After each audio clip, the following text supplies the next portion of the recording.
Hi everyone, welcome to THD, and today we are going to take a look at the two tournaments that happened in Atlanta for the occasion of the Bothan Invitational tournament. So this is very interesting. This tournament happened on the same weekend as the Milan tournament, and there's a lot of interesting stuff that happened on the other side of the Atlantic. So I'm definitely going to take a look at it. I'll give you my opinion about what is there to take away from that. But first of all, thanks to the sponsor of the video, Card Market, the biggest marketplace in Europe for Star Wars Unlimited cards.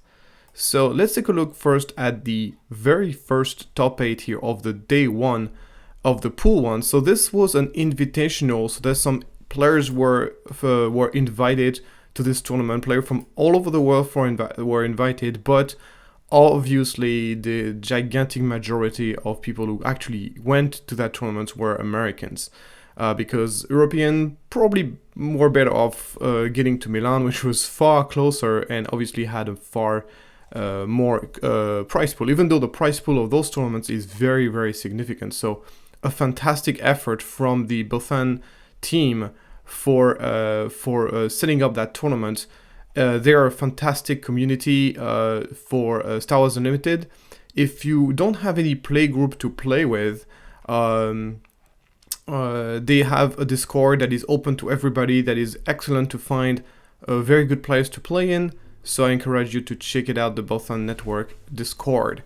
So they're just like a great group of people, and they're also excellent players as well. So it's very nice to see someone else than FFG organizing tournaments in America, because so far US has been solely fueled by official tournaments, as opposed to Europe, which had a significant amount of very large tournaments be organized by OPE notably, that, and also we saw UKTC organizing tournament like that. So where we had a lot of independent people from FFG organizing very large tournaments. This has not happened in the US so far until now. So it's very nice to see that, because I think that a thriving community should not only rely on FFG, even though now that the sector qualifiers and the regional qualifiers are being set up, we might have there's going to be enough tournament support for everybody to be happy. So that's pretty awesome. So this first tournament gathered 116 players, and had 7 rounds of Swiss. So so let's take a look at this top 8. So as you can see here, a top 8 that is looking very, very different from the top 8 we have from Milan, where we had 7 out of 8 winners being a Jango Fett. In this case, only 2 Jango Fetts. And we got 2 Cad Banes, 1 Cad Bane Greens, and 1 Cad Bane Colossus in this top 8 list. So what does it mean? Doesn't mean that the meta in the US is very different from the one in Europe. Does it mean that the US players have found a counter to Jango that the European have not? It's very hard to say. Well, I'll basically draw my conclusion at the end of this video to give you my opinion about it. But first of all, we're gonna take a look at the closer list. But without further ado, already starting first with just the context in which those tournaments are happening, we're talking about 116 players here for this first pool of tournaments.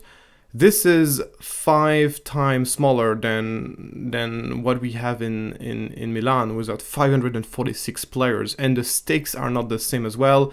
Being the first sector qualifiers, the prize pool is insane. So I think so. So this is a 6K tournament, basically that is spread across this 6K prize pool is spread across all participants. So if you break it down to what actually the winner had, it's actually not, it's a lot, don't get me wrong, but it's, for an independent tournament, it's amazing. But like, if you compare this to what you get on the sector qualifiers, where Alastair, for example, got, for being first, got obviously flight tickets, he got his invite to Worlds as well as his day 1 buy, he got a lot of promos and stuff that he sold for about 2,000 euro. So basically his price pool just by himself is about, I would estimate the value of what he wants to be about, to be a bit at least 3,000 or 4,000 euros just for what he got. So you gotta understand that that's only for the winners. So yeah, the stakes are not the same, obviously. Once again, it is absolutely not an attempt to talk down on this. This is an amazing, amazing effort, and I only compare them not because I want to talk down on this tournament. I only comparing them because I want to put things into perspective and context of in which those things are happening. And obviously, a higher stake tournament with more players does hold more weights than the one that is smaller. But that doesn't mean that you cannot learn anything from these 116 players tournament, because there's also another tournament we will talk about, which also gather 122 players. So those tournaments together definitely tells you a lot of interesting insight, and you would be you would make a massive mistake to believe that you could go into that you should go into Liverpool or Denver this weekend and ignoring completely what happened in those tournaments. I think that would be a huge mistake to do that, because there's going to be a lot of people who are going to be taking notes from those decks, and I think there's a lot of very, very good ideas in those decks as well, which we're going to get through momentarily. So let's first start with our number 8 position here with the Sabine ECL list from Michel. As you can see, so is Sabine ECL list, I'll put the link in the description to all those deck lists, is basically very interesting, as it has it's pretty much exactly the way Sabine players have been building Sabine after the new set. They basically took the whole list, they added the Bright Hope to have a better matchup against Jango, they added the new Chewbacca and the Luke Skywalkers and the blue leaders, which are by far the best green white card that were added to the new set. And then they build a deck, and that's it. And this is the deck they built, and this is like kind of like the new version of K2. So not really taking into account the meta too much, just like literally just putting a lot of very good cards together and making a deck out of it. So a couple of things about this list. So personally, I'm not in the current meta, of course, in a meta that is filled with Jango players. I'm not a big fan of pilots in general. Chewbacca's and Luke Skywalker are amazing cards in certain matchups, there's no denying this, but the fact that it's very difficult to use them as pilot, because as soon as you're going to equip them, they're just going to get tapped down by enemy pings whenever you are using. So it's a double punishment whenever you want to run them against Jango. So that's why I'm not a big fan of them.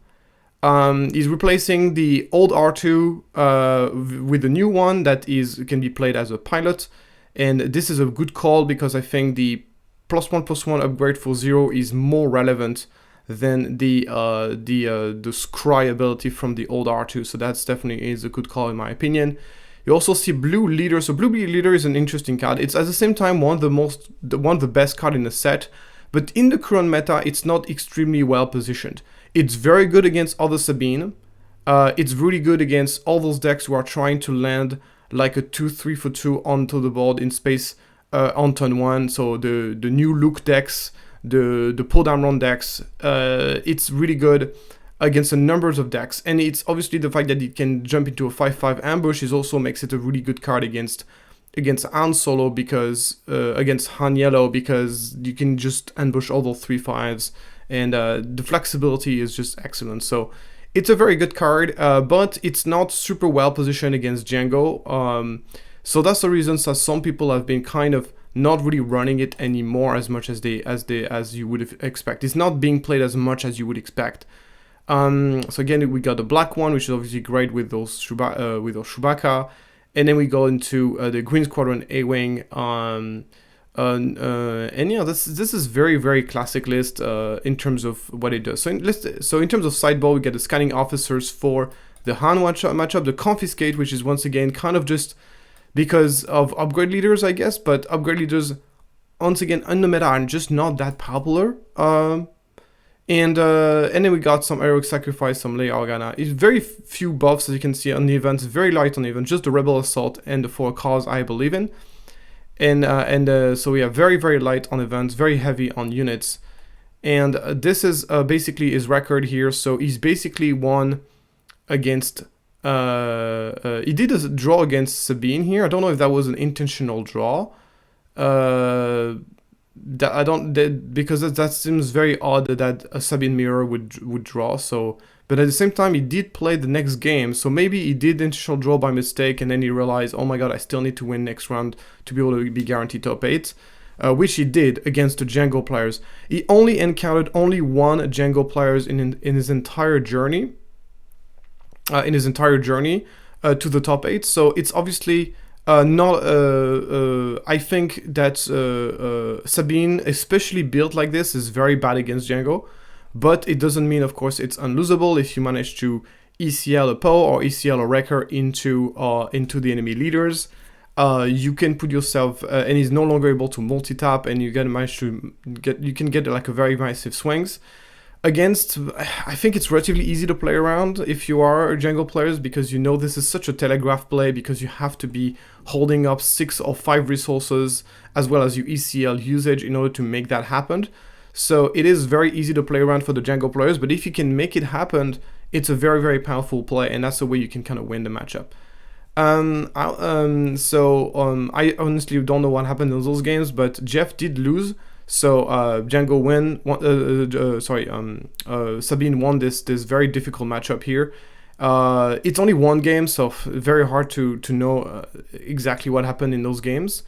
But this is my experience. I just think that Sabine, green is just very poorly positioned in the current meta, and Milan kind of supports what I'm saying for the most part. So, but yeah, congratulations to Michel for making it to top 8. So moving on to the other list, I'll try to go a little bit faster here because So we see here the major Vonreg list. Once again, I think playing aggro in this environment is very difficult because Jango is just so good against aggro.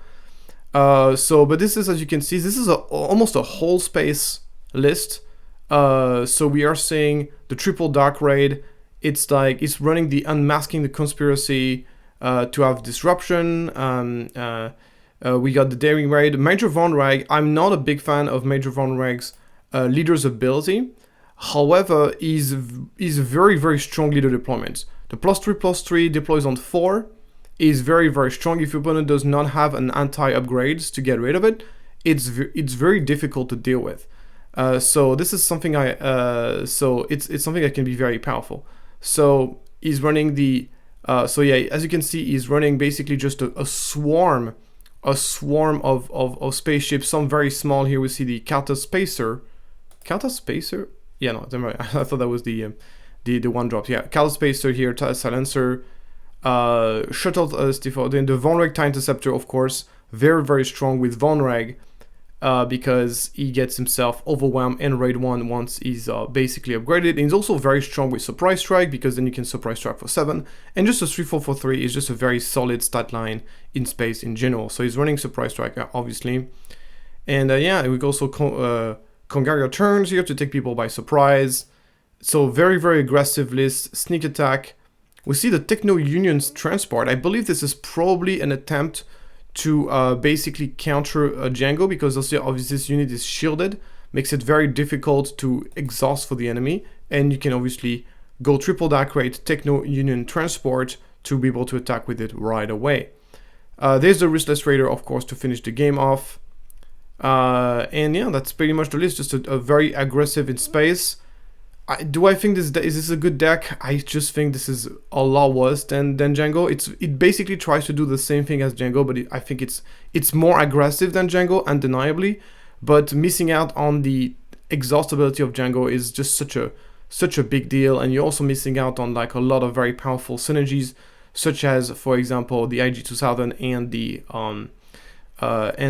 cargo Juggernaut. So this is something to understand. So what are these matchups? So he did. So if you look at things, he basically won against the Jango early on. Then he won against 2 Jangos in total, and then he did intentional draw on the last one, and then he lost to a Jango. So basically his record against Jango is 2-1-1 basically, and he won all of his other games. So congratulations to Crispy. If you are looking to pick up Major Vonreg, this is probably the way to build it. This is probably the way to build a deck, and it's really cool to see this leader doing some performances in tournaments. Moving on to Cad Bane, the Cad Bane green. So this Cad Bane green basically is pretty much what you would expect from Cad Bane green, to be honest. It's basically saying, I'm going to be running everything that is good about Cad Bane. So we're going to have the all the Underworld synergy. He's also playing now there's 2 of them, the McClunky. He's going to be running the Cad Bane, the 7-drop, the Zucus, 4 LOM, as well as the Syndicate Lackeys. So a lot of ambush with the Bosk as well. Counter Spacer, Contracted Jump Master. This is a lot of anti-ground, so I don't know how this does against a very space-heavy deck. But basically, he's running everything that we love about Cad Bane, and then he's running everything we love about green. We're running the Resupply, we're running the Super Laser Technician for the ramp, we're running, obviously, Maul, because Maul is just incredible in this deck because there's so many Underworld units, you can almost always redirect the damage to Maul. And you're also running, of course, what I still believe is the best card in the game, Overwhelming Barrage. Such an amazing card. And yeah, this is basically, yeah, let's run what's the best first of our Cad Bane, the best first about. And then we see Commandeer, Devastators, Commandeers, 3 Commandeers in the sideboard. You know what it's for. Let's see what how well he does here in terms of his matches. So he basically, so his record is basically he won against one Jango, and then he won against 2 Sabine, a Yoda, a Luke. He won against a Jango, and then he basically lost to Jango on the 6th, and then he did draw against Jango at the end. So he has a 1-1-1 record against. He has a 1-1 record against Jango, basically. He has a 1-1 record against Jango, so 50%. So now let's move on to Symbiote, and is the first Jango list of the day. So as you can see, this is a list that is quite different from what we run in Europe. So first of all, there's no 1-drop. We only rely on 2 drops for this first turn of the game. We got a Crafty Lucimerger with the Allegiant General Pride, which is an excellent card, especially if you play first. He's running he's running, of course, the Carlotai Silencer, and he's running the Carter Spacer. So really relies only on 2 drops for the first turn of the game. He's also playing Waylay, which is a card that most Europeans have decided to not run in their Jango decks. The reason why, personally, in Enigma we did not run Waylay is because we didn't feel the need. Basically, the thing is, the Jango does manage enemy units by exhausting them, and doesn't really need to kill them. And if it needs to kill them, it's really early on when we are basically going to be combining the Ping plus Tarkintown. So we really don't need Waylay most of the time. The only situation where we would need Waylay is like if there's a really massive, a very massive Sentinel units alongside us. So if you're in a meta where there's a lot of Sentinels, especially a lot of very large Sentinels, then this is where Waylay comes in handy. But then the thing is, there are other options available as well in order to run that. So basically, the kind of the theory we have in Jango is, at least in our version of the deck when we were playing it, is that by the time very large Sentinels arrive, most likely we will already be in a position where we can just finish the game by dealing direct damage to the base, coming from Ruthless Raiders, or coming from the Daring Raids, or coming from the Devastators. So here's the thing, is that in Jango, we have a lot of ways to deal direct damage, which means that by the time those very large Sentinels come into play, most of the time we can already kind of finish the game with a thing. So we just didn't feel, the long story short, we didn't feel the need for Waylay. But as I said, it's still a good option to have. But once again, what do you take out in order to make space for it? We'll also see the Shadowed Over Tank being used. So this one had me very curious. Obviously, 5/3 stat line is, even in draft, I'm not a big fan of this card. It just dies to so many things. And I don't really see the purpose of it, because if it's kind of like, most likely the Shadow Over Tank, it just dies to Jango, like the leader himself. It dies to all the 3/1s for 1. It dies to very easily to cards that are cheaper than its price. You're talking about, like, for example, how's it called, with Boba Fett disintegrator as well, or any ping plus stacking down would also get rid of it, which is a problem in my opinion for 4-drop with otherwise no immediate impact on the game. Another thing as well is like yeah, and if the plan is just to stop something for like one turn, then Jango can already do this with his tap effect, and if you need more tap effect, you can just play No Good to Me Dead or Electromagnetic Pulse. So I'm not sure exactly why you would want to play this card. I mean, it can get fetched for Triple Dark Raid, but there's just so many better things you can do with Triple Dark Raid in this deck. So I'll be curious to know what's the reason for it. So if you have anybody who has any idea, just let me know in the comments below. So, and the rest of the sideboard, as you can see, very, very focused to have additional tap effect here. As you can see, there's no planetary bombardment. In my opinion, the reason why you want planetary bombardment in your sideboard if you're playing Jango is because it is the ultimate anti-control card.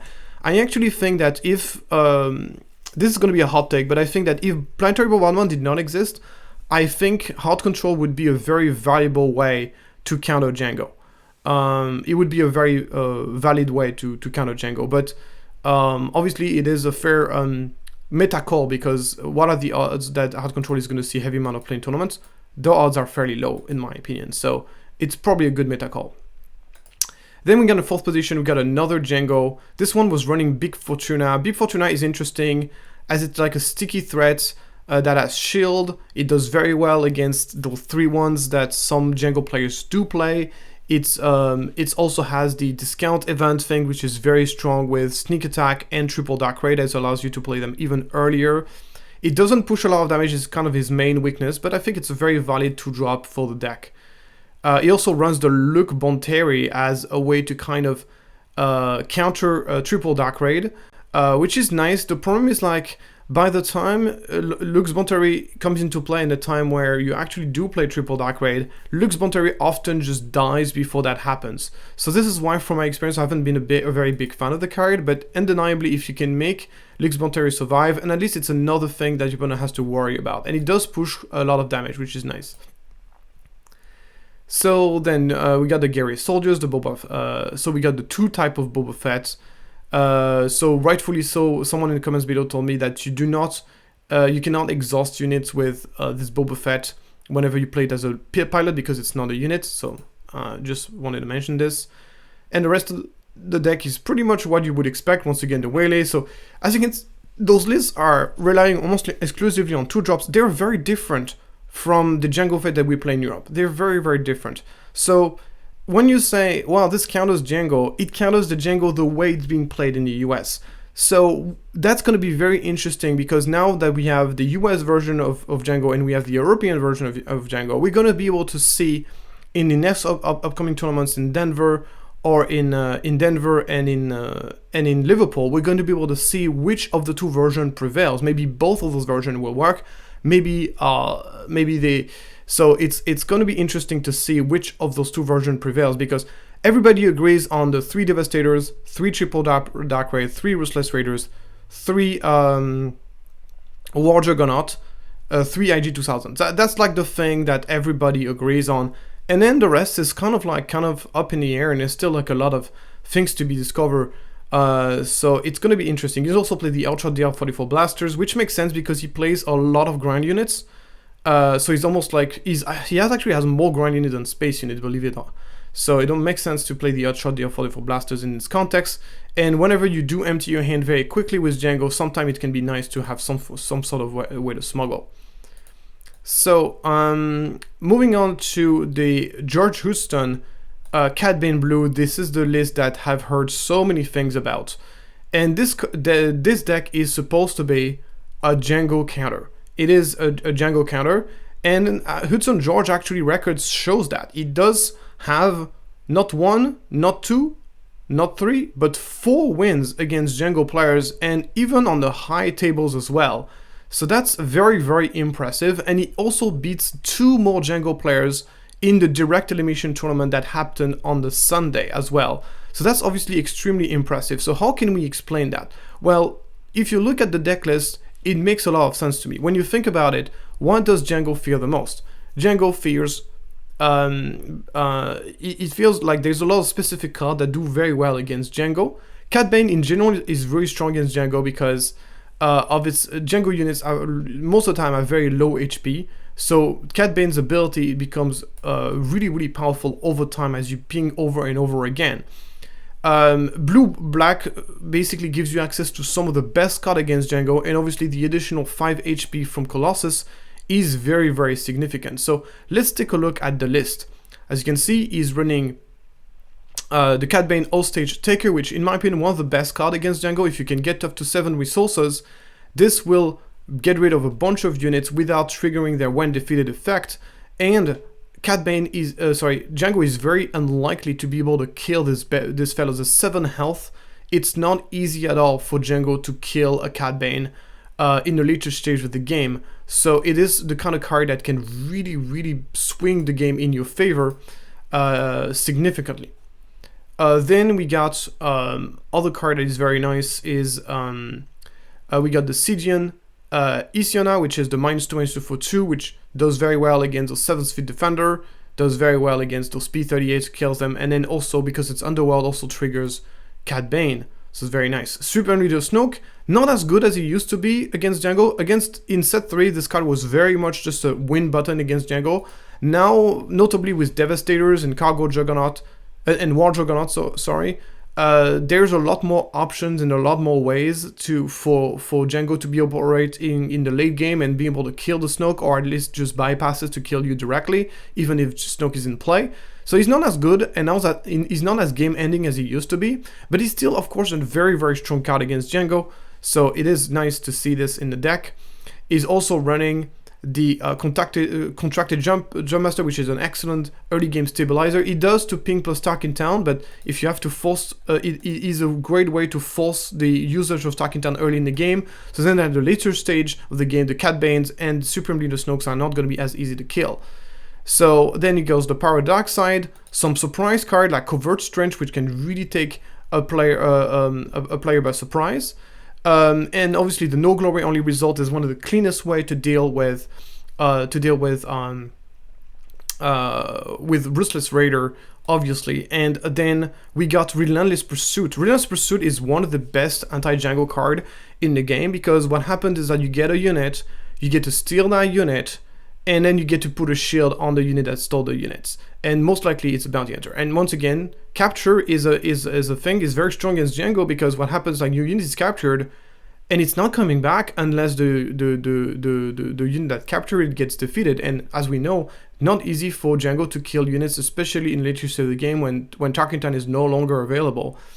And then you got, of course, to put a shield on it, which means that the unit is not going to be easy to tap as well. So how many bounty hunters do you play? Well, obviously you play your leaders, then you play, of course, the Boba Disintegrators, you play the Cad Bane, and I think that's about it. He's also playing Dryden Vos, which is also, but that's more than enough. And even, once again, even if you don't get the shield, the Relentless Pursuit is still a good card. And then we see a lot of Smuggle. We see the Smuggle Starfighter, which is not a card you would expect to see play in Constructed, but this one is making into the deck. Then you see the Jetpack, the Ultra DR44 Blasters, and 3 copies of Lone Pike. We think that this card is always going to have stuff to play, has a lot of options. And this is very important because we are running the new base Colossus, which means that we start the game with 1 less card in hand, which means that obviously we're not going to have as many options. So that's why we need to make up for that by having ways to smuggle, because we're running less cards, but we have more HP, which is very useful against Jango, which, as we know, has so many ways to deal direct damage to face. So as you can see, this deck has been really built to counter Jango, and the result of the deck is that shows us that it's working. It did lose to Han Solo on the first round, so this is something that was mentioned. It's like this deck is very bad against Han Solo. So is very bad against Han Solo. It's basically designed to be, okay, I'm not going to try to beat Han Solo. It has no way to deal 5 damage to an early game units, which obviously means that you can very easily go for the DJ Tech combo in this matchup and prevent Cad Bane from deploying, since it's deployed on 6. So yeah, very interesting deck, and awesome ideas from George Hudson, and a well-deserved 2nd place, I believe, into the direct elimination part of the tournament, which happened on Sunday. So very well deserved here, and an excellent ID, an excellent list. So something I want to say as well is that one of the things that this kind of decks benefit from, on top of being a deck that is specifically designed to beat Jango, is the element of surprise as well. So something you really have to understand is that elements of surprise is very, very important in Star Wars Unlimited. Beating a deck that you have no idea what is in the deck, like you have card like, for example, Covered Strength, that you have no idea this would ever be in the deck and can really blow you out. You have card like Dryden Vos, I didn't talk about this very sweet Dryden Vos, that allows you to free units from Cad Bane, or free the card from Relentless Pursuit. You would never expect that kind of card to be in Cad Bane. Like, this is the kind of stuff that really can put you off your game. So this is something that is very important to understand, is that it's not only about the deck, it's also about the element of surprise. So with the element of surprise gone, now that people know about this kind of deck, will that still perform as well now that Jango is they're gonna have a full week to be able to play against this, see what they can do about it, and learn new lines of play without even having to change anything about their deck or their sideboard? They are going to be a lot more aware of this kind of deck existing. Will that deck still be able to do a performance despite that? This is something that we're going to find out this weekend. So it's going to be very interesting. But the element of surprise is definitely an important factor. Then we got Phil's runnings in Han Solo. So this list of Han Solo is very much what you would expect.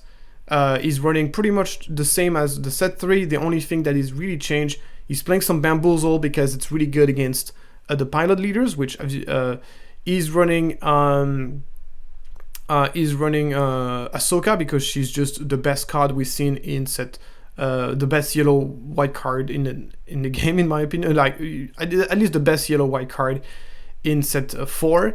And then the rest of the deck is pretty much what you would expect. They got some commanders in the sideboard, decided to not play commanders in the main deck, plays the commanders in the sideboard.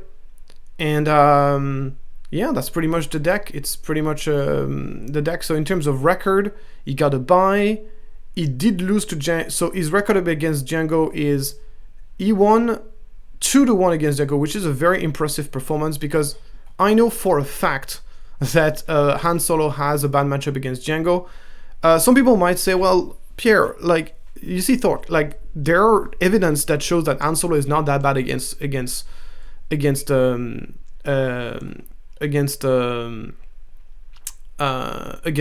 So why do you persist in saying that Han Solo has a bad matchup against Jango?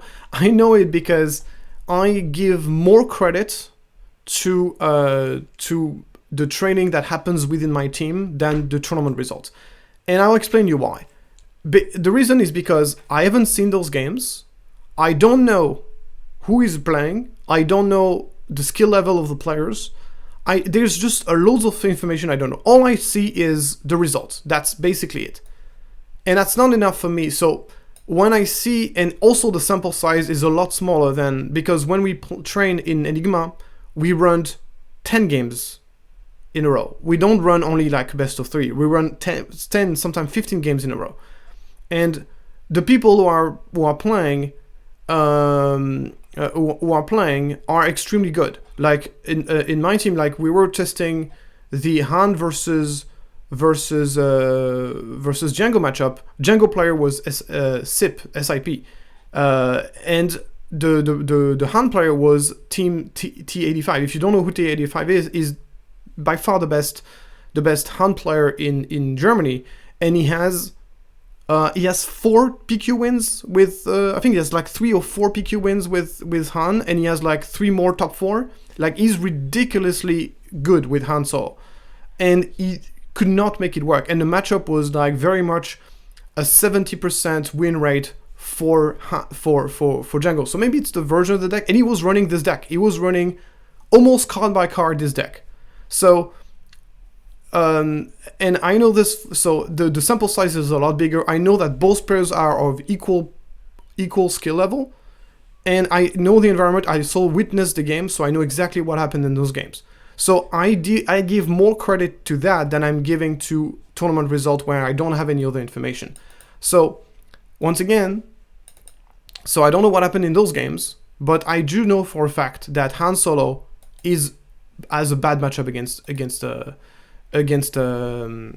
Jango. And once again, if you look at the statistics from the Milan, you will very much see that. Maybe it's a different version of the deck. I also believe that if you're running double one drop really helps in the matchup a ton as well. So that's another factor that has to be taken into account. Moving on now with Quinlan ECL. So Quinlan ECL is a deck that I think is very good, and it's very good especially in the meta where control is non-existent. There's no control player. If there's no control player, whether it's soft control RAM decks or hard control decks, and you're playing Quinlan there, you're the happiest man in the world. This deck is very, very strong against other fair decks. Is it good against Jango? I don't know. I haven't tried the deck against Jango, but as you can see here, he's running 2 Electromagnetic Pulse, 2 Commanders in the main deck. So you know that Grumpy Elephant know what's up. He knows that this was going to be something he's going to have to pay attention. And then the rest of the deck is just a bunch of ambush units.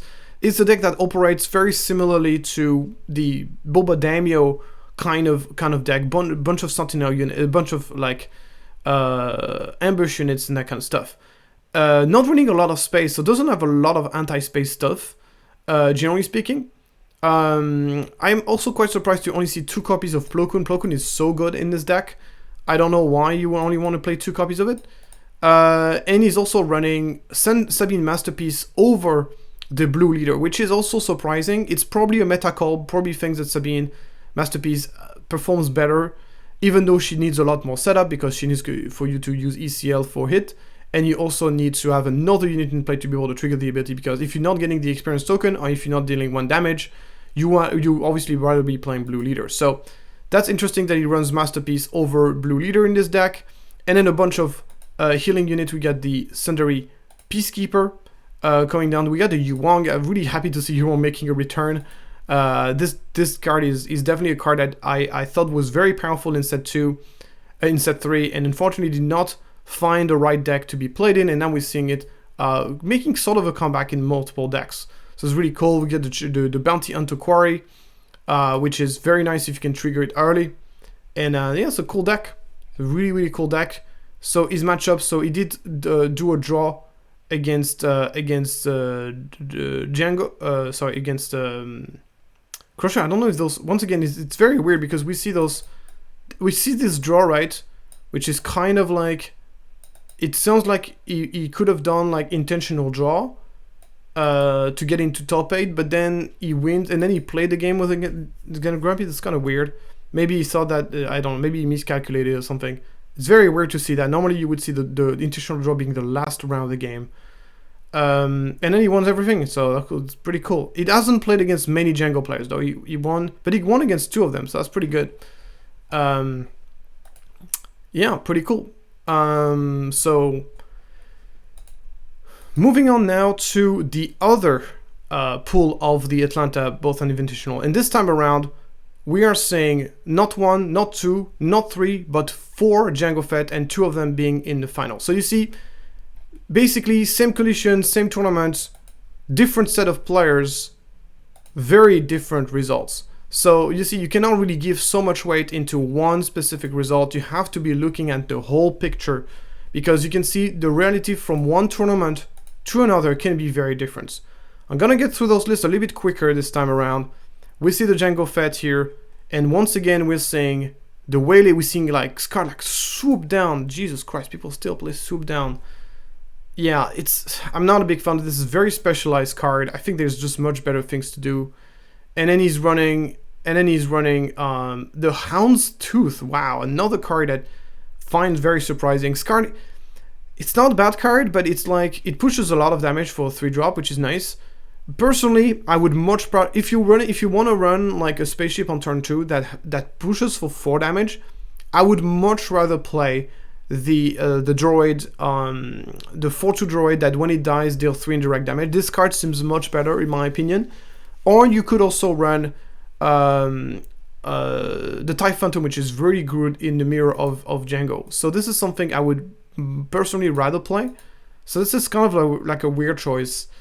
And then you're running, he's also once again running the X34 land speeder, and he's also running the Shadow over tank, which is also kind of interesting.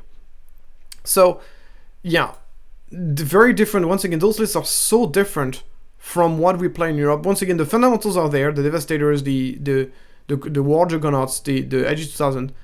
They're here, but they're quite different decks, and the rest of the decks are the rest of the deck list is very different. So this can really influence the result as well.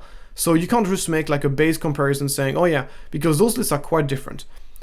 So he basically won everything and then went for double intentional draw. So I commented on my previous channel, on my previous video, that intentional draw really worked really great in Milan. And I think the reason why it worked really great was because of the numbers of rounds. And you see, only one person did intentional draw in the entire tournament. So basically 2 people in one game, basically, where they do the intentional draw on the last round of the game, and only the first and second were in a position to do that. Here, the fact that an entire top 8 is going for double draw, intentional draw, that's yucky. I don't think that's good for the game. So maybe there are tournament formats in which international draw is fine, or maybe there's other tournament format where where it's not fine. So maybe there should be different tournament rules depending on the size of the tournament. It's kind of like an interesting idea here, because definitely here, having a tournament where literally you only play in 7 rounds and literally you are intentional draw your last 2 rounds, that's like very nasty. It's like, it means that basically you're only really playing only 5 rounds, which is very small. Some weekly play even have more than 5 rounds. So it's like, it does kind of compromise the competitiveness of the tournament. Then we got Sunny D, a very famous, probably the best hand green player in the US, a player very dedicated to its craft. And he's running an Han Solo eco-based deck that is mostly based on, where there's a lot of vehicles in it. This is a list that is fairly similar to the list I built, where it runs the pilots with Chewbacca, it runs, and the Luke Skywalkers, it runs the full package of Villain and Falcon, the Tentive 4, the Blue Leaders, and the U-Wing Reinforcement. So there's a couple of interesting differences. He's running, so my version obviously was running the Star Hawk combo, which is the Star Hawk Endless Legion, which is kind of more for the memes than it was really like. I had a version that had it and had without it, and it's not a good meta for this combo anyway, because the meta is just too fast for this to work. But so obviously he didn't play that, and I cannot blame him.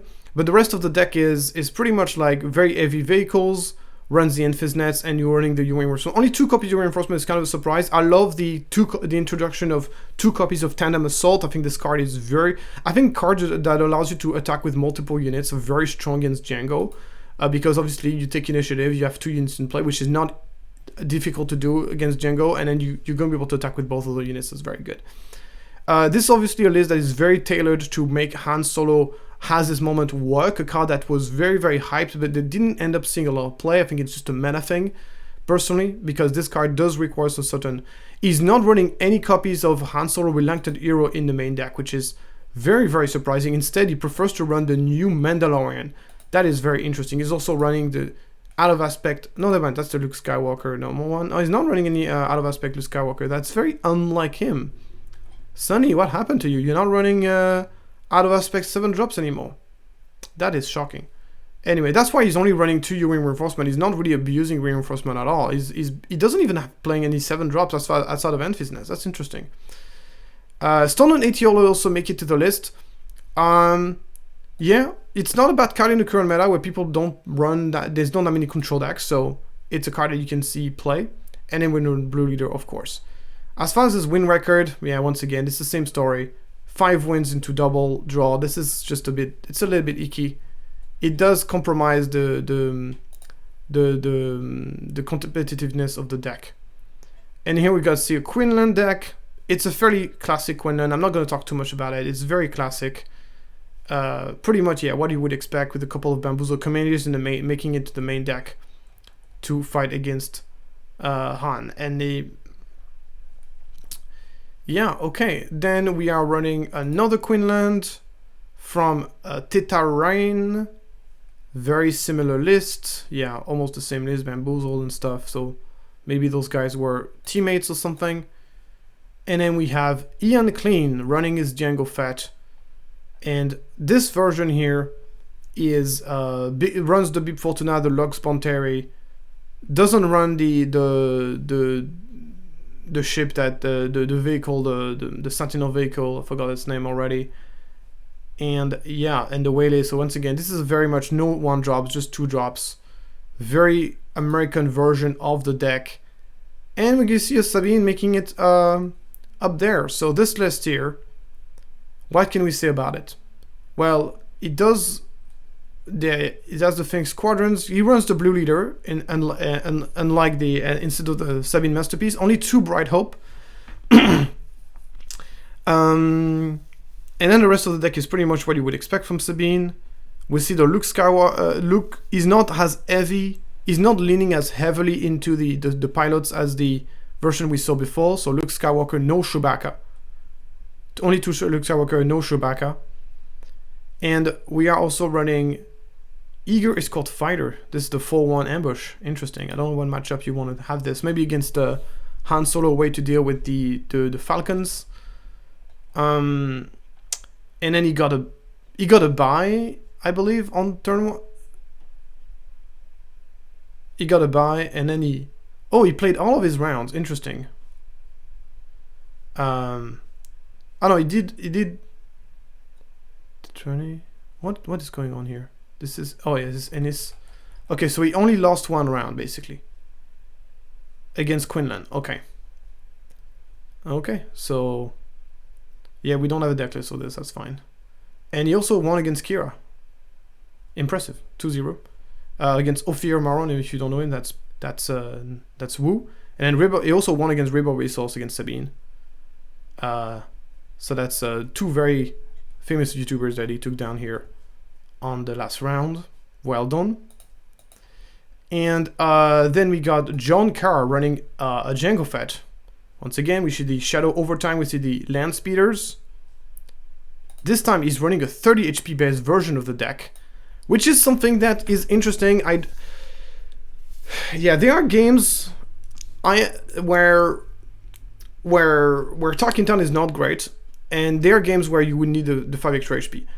If you think that banning Talking Town is a huge nerf to Jango, you are wrong. There's not that big of a difference between Jango Fett with Tarkin and without. There's certain matchup where Tarkin Town is amazing, but there are matchup where it's not really that great. So it comes down to situations. And in the mirror match, notably, there's an argument for running a 30 HP base over the 25 HP base. He's running Open Fire. That is shocking. Wow, I have no idea why you would want to run Open Fire in this deck. Wow, I would really want to have an explanation on this one. He also running Force Choke. Wow, that is wild. That is wild. Wow, that's very, very different from what we play in Europe, for sure. He's running Radiant 7. I really like Radiant 7 in Jango. I think the passive ability, whenever there's loads of units in play that has loads of damage on it, very, very effective. But it still remains situational. So I don't know if it's really worth it to be played as a 2-of in the main deck. But as you can see, there's always a standard. We get the War Juggernaut, we get the Devastators, Ruthless Raiders, Triple Dark Raid, IG-2000. This is a base that nobody is deviating from. That is for sure. And we have the Dory Missile platform. If you really want, I think Dory Missile platform is a very, very good card for Jango. It's one of the many, many 3-drops you can run without any problem. And the 3P38, of course, to mention that. The Prime Roman did make it to the sideboard this time around, and he decided to play all of his game. He had a loss against Sabine, and wow, interesting. And we have 5 wins here against the mirror match: Piet, Quinlan, and Solo. Cool. And then we are going for Cole Dameron. He's also running the 30 HP base version of the deck. He's running the Zeran Star Hopper, he's running the X34 Land Speeders, he's running a Force Choke in the main deck. That is so wild. I guess it's good against Han, but you really need more help against Han. That's kind of very wild. And then you have the Waylays as well. And he's running a Fire Spray in the sideboard. Oh, he's running some Fire Spray in the main deck as well. I no longer think that Fire Spray is really, like, it's not a bad card. I think it's good against control, basically. But outside of this, the card is just inferior to some of the other options you have, in my opinion. And here it goes with, he won against everything, lost to Quinlan in, and then win all of the other games, including against Sabine, Boba Fett, Hanso. Cool, awesome. And that wraps it up. So I don't have the direct elimination, but basically what you need to kind of, out of the direct elimination, which I think was the top 16 because it was this versus this, basically you got 4 Jango who made it to top 4, but the final was Han Solo versus Cad Bane. And I believe that was a Han Yellow versus Cad Bane final in this event.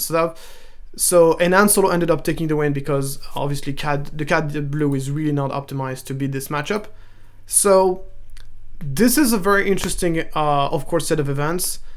Obviously, sample size very small, especially when you take into account that almost everybody in the top 8 here, outside of the top 2, they took intentional draws to get into top 8. That does kind of ruin, like, it doesn't ruin, but it does reduce by a lot the sample size of games against good players that you would have, especially if you compare this to Milan, where even from, you had 9 rounds of Swiss, and then you got on day 1, and then on day 2 you got 4 additional rounds, so you got 13 rounds in total, and basically you got, out of those 13 rounds, you got at least 7 rounds against very, very good players. So that does, of course, change things quite a bit in terms of like the critical mass of games against good players you have. So once again, that doesn't mean you can't learn anything from this tournament. There's definitely a lot to explore. First of all, so the interesting question we're gonna find out in this upcoming weekend here in Denver and Liverpool is, which version of Jango Fett is going to prevail? Is it going to be the American version that plays no 1-drops, that relies on 2-drops, that plays a lot more mid-rangey, that plays those tanks that Sentinels, once again, would be very curious to know what those tanks are for. Is it more like something, are we going to see like those removal heavy decks that plays like Force Chokes, Open Fires, Waylays, that kind of thing? Or is it more going to be, so which of the 2 versions is gonna be played? That's like the number 1 questions that probably we are wondering. The other question is, will we see an emergence of Cad Bane Colossus decks coming out that can really counter Han Yellow? Jango Red? And can Han Yellow prevail in an environment where everybody tries to counter Jango Fett? Can Han Yellow maybe prevail in that context and kind of sneak some wins? So all this is going to be interesting to find out. I think that even though we are very much, I maintain the fact that we are in a tier 0 meta, where basically the only viable option is either to play Jango or to play a deck that can counter Jango. I very much still believe that. But it's going to be interesting to see in which extent this happens. Obviously, I don't expect to see a landslide in Denver and in Liverpool the same way we've seen in Milan. And the reason for this is very simple. Now everybody has Jango has a massive target on its face, and everybody is going to be trying to counter the deck. And that obviously, in this environment, it would be shocking if Jango Red is still able to maintain such a high win rate and such a overwhelming presence in the top tables as we've seen in Milan. So I still expect to see about 50% of Jango decks in the top 8 for Denver and Liverpool, but I don't expect to see a landslide where you see 7 out of 8 top 8 being Jango. And obviously top 8 only tells a small part of the story. You also need to take a look at the top 16 and stuff. But even if you look at the top 16 in Milan, it's still overwhelming how Jango dominated. We have, I think, 12 Jango decks in top 16 in Milan.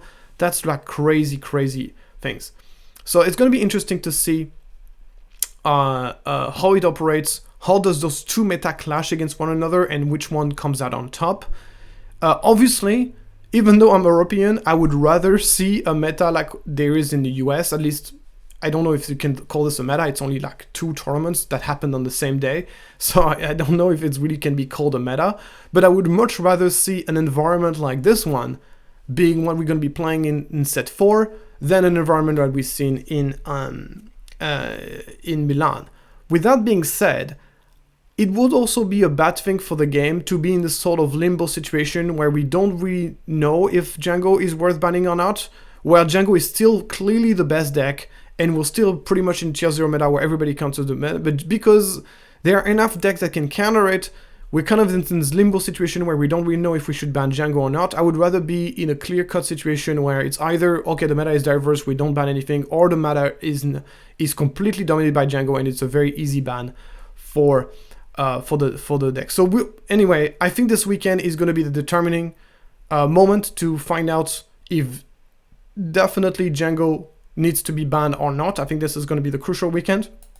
And coincidentally, there's going to be a designer talk about the meta on the 9th of April. So I'm expecting that a decision will be made at that moment to see if there's going to be banned or not, because I think if you want to be banning Jango, you want to give a head signal to everybody, so then people can prepare working their way to Richmond, which is happening on the 26th of April. So I think it would be really nice to give people like a 2 weeks notice that Jango is banned, so people can kind of adapt to this new meta that's going to emerge from that. Obviously, I don't necessarily think the Jango ban would be a Jango ban. I think it could be just a triple dark raid ban, could be a War Juggernaut ban, could be an errata, could be a lot of different things.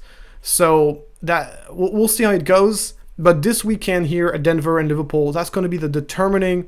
That's going to be a lot of data. There's going to be 2 massive tournaments happening.